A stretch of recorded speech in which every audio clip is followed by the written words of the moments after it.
We've all got a frequency we're tuned to, a channel that plays the music of who we think we're supposed to be, and another one that plays the truth of who we actually are. Most of the time, the static of the world is so loud we can't hear the melody. We're too busy trying to tune into everybody else's station. But life isn't about being a better listener to the crowd, it's about becoming a master of your own internal broadcast. We chase validation. We think if the world claps, we've arrived. If the bank account hits a certain comma, we've won. If the person across from us smiles, we're worthy. That's a flickering light, man. It's a neon sign in a rainstorm, bright for a second, then short-circuited by the next gust of wind. Validation is a ghost. You can't grab it, and you sure as heck can't build a foundation on it. Because the moment the applause stops, you're standing in the dark wondering where your value went. Vocation, though, now that's the solid ground. And I'm not talking about your job or your title. I'm talking about your calling to the craft of living. Vocation is the work you do when nobody is looking. It's the sweat you put into your character when there's no camera to capture it. It's the decision to be a man of your word not because it's profitable, but because it's the only way you can breathe easy. When the work is the reward,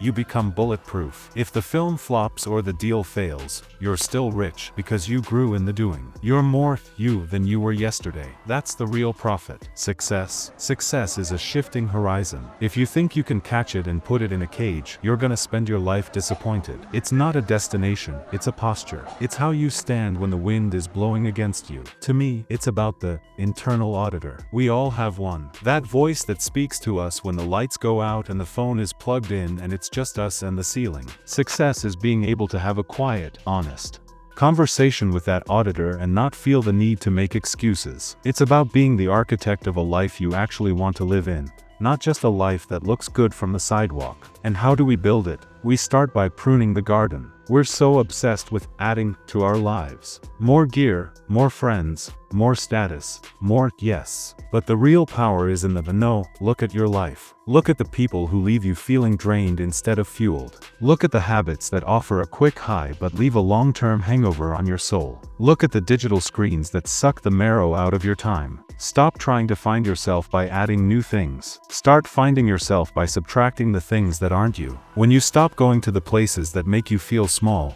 you'll find yourself standing in places that make you feel tall. It's a natural law. You don't have to hunt for your identity. You just have to stop burying it under a pile of things that don't matter. Eliminate the who's and what's that antagonize your spirit. It's a process of elimination. It's hard work, and it's lonely work sometimes. But on the other side of that, no, is a very powerful, very quiet yes to your own soul. Make some private covenants. Not the ones you post on social media to get a like, but the ones you keep in the vault of your own heart. These are the voluntary obligations, the me versus me contracts. Maybe it's a commitment to your health, not for the mirror, but for the energy to serve your family. Maybe it's a commitment to honesty in the small things. Nobody's gonna arrest you for a white lie, and nobody's gonna throw you a parade for telling the hard truth. But you'll know, and that knowledge is what builds the honest man's pillow. Peace of mind isn't something that happens to you.